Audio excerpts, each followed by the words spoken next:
Hello everyone, this is Bushra Khan. Welcome to Sama Podcast. Today we have Mr. Asim Siddiq, senior journalist from Sama TV with us. जैसे कि कल के podcast में हमने आपको updates दी थी Bangladeshi students के हवाले से जिन्होंने एहतजाज किया कोटा सिस्टम के हवाले से। बांग्लादेशी स्टूडेंट्स ने हमें बहुत सी ईमेल्स की है, हमने बहुत ईमेल्स रिसीव किए, उनके वॉइस नोट्स रिसीव किए हैं। उन्होंने हमसे मदद मांगी है, पाकिस्तान से मदद मांगी है कि वो इस हवाले से उनकी मदद करे। আসসালামু আলাইকুম ভাই, আমি এইমাত্র নিউজ পাইলাম। আমাকে ফোন দিছে বাংলাদেশ থেকে যে কোনো একজন সেনা কর্মকর্তা, খুব গোপনে একটা ফোন দিছে। যে সে বলছে যে 100+ রয়্যাল এজেন্ট বাংলাদেশের ঢাকা শহরে ইন ডিসগাইজ এখন অপারেশনে নামছে। দে আর কিলিং হেডশট। তাদের কাছে টার্গেটেড লিস্ট আছে, সেই লিস্ট অনুযায়ী বাড়ি বাড়ি গিয়ে তারা একদম মাথায় গুলি করে মানুষ মারতেছে। Already 15 dead. এইটা একটু কাইন্ডলি বাংলাদেশে ট্রান্সমিট করেন যেন এই ধরনের সন্দেহজনক কাউকে বাড়িঘরের আশেপাশে ঢুকতে না দেয়। যদি এরকম দেখে তাহলে যেন ইট পাটকেল যেভাবে হোক তাদেরকে প্রতিরোধ করার চেষ্টা করে। আপনার পক্ষে যতটুকু সম্ভব এটা ছড়ায় দেন। This is authentic, very authentic and from an military officer যে রিস্ক নিয়ে আমাকে এই মেসেজটা ट्रांसमिट করছে। इस पे मजीद डेवलपमेंट्स क्या हुई है आपको बताते हैं। अस्सलाम वालेकुम जी। वालेकुम सलाम। कैसे हैं सर आप? ठीक ठाक। सर मुझे बताएं, बांग्लादेश में जो एहतजाज हो रहा है उसके हवाले से मजीद डेवलपमेंट्स क्या हैं? बुशरा, बड़ी अनफॉर्चुनेट खबरें आ रही हैं बांग्लादेश से। जिस तरह आपने बताया कि हमें ईमेल्स आ रही हैं, मैसेजेस आ रहे हैं कि आप हमारे लिए आवाज़ बुलंद करें, क्योंकि वहाँ पर इंटरनेट बंद है। टेलीफोन अगर आप यहाँ से लैंडलाइन पे करते हैं तो आवाज़ की क्वालिटी उस तरह से क्लियर नहीं है। स्पेशली मैंने जिस तरह कल भी जिक्र किया था कि बांग्लादेश के अंदर बहुत बड़ी तादाद मुल्क से बाहर है।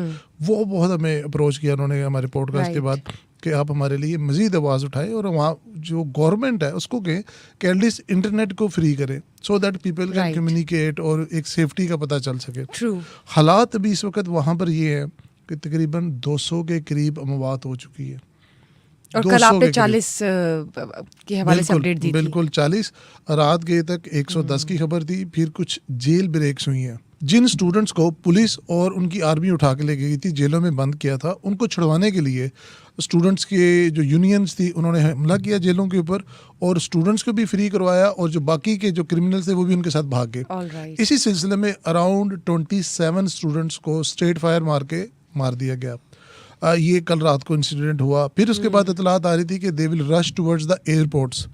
वो एयरपोर्ट्स को भी बंद करने जा रहे हैं। अब इसमें हो क्या रहा है, ये सिर्फ अब स्टूडेंट्स का प्रोटेस्ट नहीं रहा, ये एक इनकलाब आ रहा है। बांग्लादेश की एक पूरी की पूरी जो लॉबी पिछले 20 साल से बैठी हुई है आर्मी में, गवर्नमेंट में, और एक पूरा माफिया ऊपर बैठा हुआ था, उसके खिलाफ लोग उठ पड़े हैं। अच्छा, अब जो ऊपर टॉप पे लोग बैठे हुए हैं उनको स्पॉन्सर कौन कर रहा है, इंटरनेशनली और लोकली, यानी बैक एड क्या है? Yes, that is India. Indian government और इंडियन एजेंसीज अभी भी इनको कह रही हैं कि इनको और मारो। वो अभी भी कह रहे हैं कि इनको और मारो, किसी भी हालत में आपने पीछे नहीं हटना। जबकि दूसरी तरफ जो स्टूडेंट्स हैं बेचारे निहत्थे स्टूडेंट्स, वो मांग क्या रहे हैं, वो उनकी मांग तो सुने आप। 100 सीटें अगर आती हैं तो उसमें से 50 सीटें कोटे में चली जाती हैं। वो कोटा क्या है? 30% कोटा है जिसका नाम रखा हुआ है उन्होंने मुजाहिदीन आज़ादी। वो मुजाहिदीन आज़ादी कौन? जिन्होंने 1971 में जिनके बड़ों ने बांग्लादेश को अलहदा करवाया, आज़ाद करवाया, तो उनके बच्चों के लिए उन्होंने कोटा रखा हुआ है। अब वो बच्चे हो ना हो, शेख हसीना वाजिद की पार्टी अपने मेम्बरान को उस कोटे के थ्रू सीटें दिलवाती है। फिर इसके अलावा 10% कोटा और है जिसके अंदर दूसरी लोग आ जाते हैं। जहाँ पर 100 ओपनिंग्स आनी, वहाँ बेरोजगारी भर्ती से भर्ती जा रही है इस पूरे मैकेनिज्म की वजह से। कोटे में चलेगी तो ओपन मेरिट के ऊपर किसने आना है? वो बिल्कुल जायज़ है, वो बिल्कुल हक के ऊपर है कि इस कोटे सिस्टम को ख़त्म किया जाए। और वहाँ पे जो लिटरेसी रेट है, जो स्टूडेंट कल्चर है, कितना रिच है बहुत तालीम की अगर हम बहुत अच्छा। मैंने बताया, मैं अपनी PhD के लिए जब बाहर था तो मुझे बड़ा अच्छा इंटरेक्शन मिला बांग्लादेशी स्टूडेंट्स के साथ। अभी भी मुझे वो बहुत सारे लोगों ने अप्रोच भी किया और वो बता रहे थे कि हमारी सबसे ज़्यादा वरी ये है कि हमारा राब्ता नहीं हो पा रहा अपने घर वालों के साथ, हमें नहीं पता कि पीछे क्या है। सो जब बंदा घर से दूर होता है तो परेशानी भी ज़्यादा लगती है। पास हो, आमने सामने हो तो चीज़ें बेहतर तरीके से हैंडल होती है। एक पैनिक सिचुएशन बनी हुई वहाँ पर। बुशरा, इसमें एक सिचुएशन अभी जो रात की डेवलप हुई है जी, उसमें जो आर्मी जनरल्स हैं वहाँ के, बांग्लादेश की आर्मी का इतना कोई किरदार नहीं रहा उसकी पॉलिटिक्स के अंदर। सर आपने आर्मी की बात की, मैं यहाँ पे आपसे पूछना चाहूँगी और आप ऐड भी कीजिएगा साथ में। आर्मी जनरल्स बांग्लादेश के जो हैं उन्होंने शेख हसीना को कहा है कि आप बैक ऑफ कर जाएं। इस हवाले से बताइए। बिल्कुल ऐसी बात है। ये रात को डेवलपमेंट आई है और उसमें ये कहा गया है कि कुछ लोग गए, उन्होंने शेख हसीना को कहा कि आप इतने बड़े मैसेकर के बाद, इतने बड़े इंसिडेंट के बाद आपका गवर्नमेंट में रहना जायज़ नहीं है। आगे से शेख हसीना ने कहा कि हम इसका एक जुडिशल कमीशन बना के इसके ऊपर इंक्वायरी कर देते हैं। उन्होंने कहा ये काफ़ी नहीं होगा, आप इस वक्त सीट से उतरे और अपनी ही पार्टी में से किसी और को वज़ीर आज़म बना दें। लेकिन शेख हसीना को डर है कि उसकी पार्टी से अगर कोई और ऊपर बंदा आएगा तो शायद पार्टी हाईजैक ना हो जाए, चाहे वो दोबारा ना आ सके। सो बड़ी ही कंफ्यूज्ड, अभी मैंने बताया ना आपको कि सिर्फ एक महाज नहीं है और बहुत सारे खुल गए हैं। ठीक, तो मुझे ये बताएं, सुप्रीम कोर्ट की तरफ से जो दोबारा एक फैसला आना था इस हवाले से, इसको रिवाइज करने का, उसके बारे में बताइए। अभी जो हियरिंग होनी है उसके ऊपर, कोटा सिस्टम को जी, रिवाइज करने की। उसके ऊपर 7 तारीख को हियरिंग है। शेख हसीना ये कह रही हैं कि आप लोग अपने घरों में वापस जाएं, आप एहतजाज बंद करें और 7 तारीख को सुप्रीम कोर्ट ने जो भी फैसला देना है वो हम मानेंगे। चाहे वो फैसला ये होता है कि कोटा सिस्टम बहाल कर दें, चाहे वो फैसला ये होता है कि कोटा सिस्टम को दोबारा से बैन कर दें जिस तरह वो पहले बैन था। अब बुशरा, ये बात समझने की ज़रूरत है, बांग्लादेश इस वक्त एक स्ट्राइविंग इकोनॉमी थी जी। एशिया के अंदर सबसे ज़्यादा ग्रोथ थी और बड़ा पीसफुल कंट्री था। वहाँ पर बहुत सारी लॉबीज़ हैं, बहुत सारे ममालिक के इंटरेस्ट है, वेस्टर्न के भी और एशियन के भी, और ये एक हॉट स्पॉट है। ये मैं आज आपको बता रहा हूँ इस पॉडकास्ट के ऊपर कि this is going to be a triggering point. अगर इसको अगले 5-6 दिन में ना रुका गया तो ये बहुत हालात ख़राब होंगे।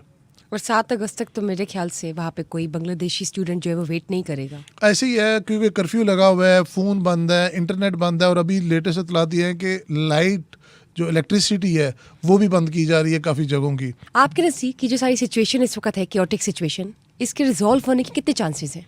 देखिए, चांसेस तो इसके तब होते जब गवर्नमेंट और स्टूडेंट बॉडीज़ की बात हो रही होती। पहले तो स्टूडेंट बॉडीज़ ही आइडेंटिफाई नहीं हो रही थी, लेकिन अभी लेटेस्ट ये आया कि कुछ तकरीबन कोई 20 के करीब तलबा का एक ग्रुप आ गया है जिन्होंने एक डिमांड लिस्ट जो है गवर्नमेंट को दी है। उस डिमांड लिस्ट के ऊपर सबसे ऊपर तो है कि आप कोटा सिस्टम को रिवर्ट करें। दूसरा जो ब्राइबरीज और जो बाकी की कुछ फरिश्ते हैं जो कि इतनी इंपॉर्टेंट नहीं है, मेन इंपॉर्टेंट ये कोटा सिस्टम वाली थी, Right. इसको रिजॉल्व करने का। अब देखें, जब तक गवर्नमेंट इसके ऊपर कोई स्टांस नहीं लेगी, अब मेरे ख्याल में तो बड़ा सिंपल सा है कि आप कोटा सिस्टम को थोड़ी देर के लिए टर्मिनेट कर दे, उसको वो वापस बैन कर दे, चीज़ें नॉर्मलाइज करें, उसके ऊपर बैठें, लोगों को बुलाएं, बात करें, फिर हल करें। ये जो अब एक कशमकश जारी है, ये बहुत ख़तरनाक सिचुएशन तक पहुंच चुकी हुई है। मैं आपको बता रहा हूँ, हर मुल्क के ऊपर उसके जो हमसाया ममालिक हैं उनका बहुत सिग्निफिकेंट इम्पैक्ट होता है। True. बांग्लादेश के ऊपर इंडिया का बहुत तगड़ा इम्पैक्ट है। इस वक्त जो राइट्स हो रहे हैं, इस वक्त जो हंगामे हो रहे हैं, इसमें इंडियन फैक्टर बहुत इम्पोर्टेंट है। इंडिया जानबूझकर पुश कर रहा है गवर्नमेंट को कि वो मारें अपने स्टूडेंट्स को। उनके मुताबिक ये स्टूडेंट्स नहीं है, उनके मुताबिक ये ओपोजिशन कहा जा रहा है, उनके मुताबिक ये अफरा तफरी क्रिएट करने वाले लोग कहा जा रहा है। जबकि आप अगर खुद एज ए जर्नलिस्ट रिसर्च करें तो वो जेन्युइन स्टूडेंट्स हैं जो अपने हक के लिए उठे हैं। वहाँ पर ऑपोजिशन तो पहले ही शेख हसीना 5 साल पहले ख़त्म कर चुकी हुई है। सो दे हैव नो ऑपोजिशन, ये स्टूडेंट्स हैं। और अब मुझे ये लग रहा है कि अगर इसका पीसफुल फैसला ना हुआ तो फ्यूचर में शायद बांग्लादेश के अंदर कोई अपनी आवाज़ ही ना उठा सके। आपने बताया वाईफाई और इंटरनेट सर्विसेज और मजीद जो डेली रूटीन की सर्विसेज है वो बंद है वहाँ पर, तो बांग्लादेश में ट्रांसपोर्ट सिस्टम जो है वो भी डिसेबल हुआ है। बिल्कुल हुआ हुआ है। इस वक्त ना वहाँ पे ट्रेन चल रही है, वहाँ पे रेल चल रही है, वहाँ पर बोट्स शिप्स के ज़रिए बड़ा सफ़र करते थे लोग, वो भी बंद है। और जैसे मैंने आपको शुरू में बताया कि स्टूडेंट्स ने एयरपोर्ट्स की तरफ रुख किया हुआ है, वहाँ पर इस वक्त जंग जारी है, वो एयरपोर्ट्स भी बंद कर रहे हैं। ये इतना मैसिव प्रोटेस्ट हो गया है कि अब 26 शहर नहीं, अब पूरे का पूरा बांग्लादेश जो है वो लॉकडाउन में चला गया। ये ऐसे कर्फ्यू है कि आप अपने घर से बाहर नहीं निकल सकते। ओपन स्टेट फायर के वहाँ पे ऑर्डर्स हैं। हमारे पास वीडियोस आई हैं, ऑडियोज़ आई हैं जहाँ पर बताया जा रहा है कि आर्मी पर्सनल्स आम कपड़ों के अंदर जाके स्टूडेंट्स के साथ मिलके they are creating more mess. तो ये बड़ा ख़तरनाक होता जा रहा है। अब वहाँ पर ना एक पॉलिटिकल जो है ना एनिमिटी आ गई है, ये प्रोटेस्ट से बढ़ के कुछ और हो गया। सो वहाँ पर एक तो कम्युनिकेशन सारी बंद है, फिर road transport, rail transport, sea, airport, everything is मुतासिर है पूरा का पूरा मुल्क का मैकेनिज्म जो है। देखें, किसी भी डेवलपिंग कंट्री के लिए जो तरक्की की राह के ऊपर गामजन हो, जो एफर्ट कर रहा हो, वहाँ पर अगर एक ब्रेक आ जाए तो कई साल लगते हैं उस ब्रेक का खमियाजा भुगतने उस के लिए। gap को देखे ना दोबारा कितने fill ऑर्डर्स आए होंगे बाहर से, क्या सारा कुछ होगा, पूरी इंडस्ट्री मुतासर होगी, एवरीथिंग शटडाउन की तरफ चलेगी, एक सप्लाई चेन रुक गई। तो ये बड़ा डेंजरस है। इसके मैं बता रहा हूँ कि ये देखें किसी भी कंट्री के लिए हमेशा अच्छी चीज़ें रखनी चाहिए, अच्छा सोचना चाहिए।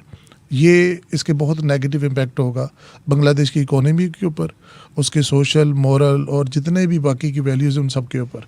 सो we wish and we pray कि जल्दी जल्दी ये सिचुएशन सॉल्व हो। बिल्कुल ठीक बात की आपने, और हमारी भी यही दुआ है कि बांग्लादेश में जो एहतजाज इस वक्त चल रहा है वो खत्म हो जाए, वहाँ पे अमन अमान की सूरत कायम हो। Thank you sir for being here and thank you guys for watching us today. Stay tuned for another session. Till then, bye bye.